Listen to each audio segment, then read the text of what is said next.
Hi hello viewers நம்ம இன்னைக்கு இந்த வீடியோவில் பிக் பாஸ் சீசன் 8 டே 99 இருக்கு இல்லையா அதை தான் ரிவ்யூ பண்ண போகிறோம். ஸோ டே 99 பொறுத்த வரைக்குமே வந்துட்டு பார்த்தோம் அப்படின்னா மீதி இந்த மிச்ச கண்டஸ்டன்ஸை பொறுக்கி போட்டு பிக் பாஸ் வீட்டுக்குள்ளே அனுப்பி விட்டுருக்காங்க அப்படின்னே சொல்லலாம். ஏன்னா ஆல்மோஸ்ட் வந்துட்டு பார்த்தோம் அப்படின்னா எல்லா கண்டஸ்டன்ஸுமே பிக் பாஸ் வீட்டுக்குள்ளே வந்துட்டாங்க.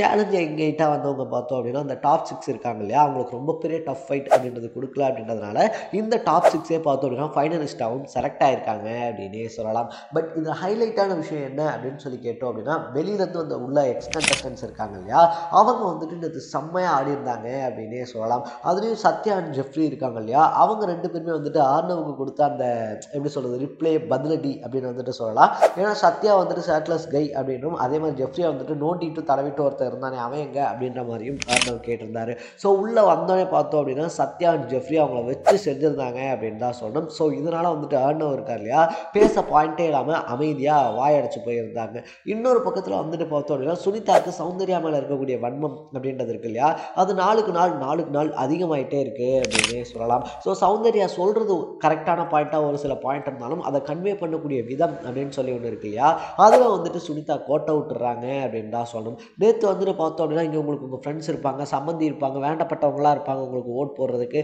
எங்களுக்கு யார் இருக்கா ஓட் போடுறதுக்கு அப்படின்ற மாதிரிலாம் தேவையில்லாத விஷயம் அப்படின்றத அவங்க பேசியிருந்தாங்க அப்படின்னு சொல்லலாம். ஸோ இது வந்துட்டு பார்த்தோம் அப்படின்னா வீட்டுக்குள்ளே ரொம்ப பெரிய என்னடா இது இப்படி பேசிக்கிட்டு இருக்காங்க அப்படின்ற மாதிரி சங்கடத்தையுமே ஏற்படுத்தி இருந்துச்சு. மூணாவது விஷயம் அப்படின்னு சொல்லி பார்த்தோம் அப்படின்னா விஷால் ரொம்ப பெரிய அளவில் எக்ஸ்பெக்ட் பண்ண தர்ஷி இருக்காங்க இல்லையா, தர்ஷி ஒரு வழியாக வீட்டுக்குள்ளே வந்துட்டாங்க அப்படின்னே சொல்லலாம். தர்ஷியை பொறுத்த வரைக்குமே வள கொலை அப்படின்னா எதுவுமே பேசாமல் நீட் அண்ட் ஸ்வீட்டாக அது எனக்கும் விஷாலுக்குள்ளே இருந்த விஷயம், அதை பற்றி யாரும் பேச வேணாம், அதை நாங்கள் ரெண்டு பேருமே பேசி கன்சால்வ் பண்ணிக்கிறோம் அப்படின்னு சொல்லிட்டு பார்த்தோம் அப்படின்னா விஷால் கிட்ட டேரெக்டாக போய் பேசி நீ எனக்கு வந்துட்டு எப்படி சொல்கிறது லவ் கொடுத்த அப்படின்னு சொல்லலை, பட் நீ ஹோப் கொடுத்த அதை மட்டும் இல்லை அப்படின்னு சொல்லாத, நான் ஒன்றும் மார்க்கெட்டிங்காகலாம் உன்ட்ட பழகலை அப்படின்னு மாதிரி நறுக்குன்னு ஒரு 4 பாயிண்ட்டை பேசிட்டு பார்த்தோம் அப்படின்னா அவங்க அம்மாவுடைய ரிங் அப்படின்றத ரிட்டன் வாங்கிட்டு வந்துகிட்டே இருந்தாங்க அப்படின்னு தான் சொல்லணும். ஸோ தேவையில்லாமல் வந்துட்டு விஷாலை ப்ரோக் பண்ணி டவுன் பண்ண பார்த்த ரவீந்திரனா இருந்தாலும் சரி, இல்லை மற்ற ஹவுஸ்மேட்ஸ்கிட்டே இருந்தாலும் சரி, அவங்கள்ட்ட விஷாலை விட்டு கொடுக்காமையும் அட் த சேம் டைமில் பார்த்தோம் அப்படின்னா விஷால் பண்ணது இருக்கு இல்லையா அது தப்பு அப்படின்னு சொல்லி விஷால் கிட்ட எடுத்து சொல்லியும் கரெக்டான அவங்களுடைய கேம் பிளே அப்படின்றத ஆடி அவங்க ரிங்கை மீட் எடுத்திருக்காங்க அப்படின்னு தான் சொல்லணும். இந்த டேல பார்த்தோம் அப்படின்னா தேவையில்லாத விஷயமா சாட்சனாவுடைய ஓவர் பர்ஃபார்மன்ஸ் இருக்கு இல்லையா, அது மட்டும்தான் எனக்கு தெரிஞ்சிருந்துச்சு.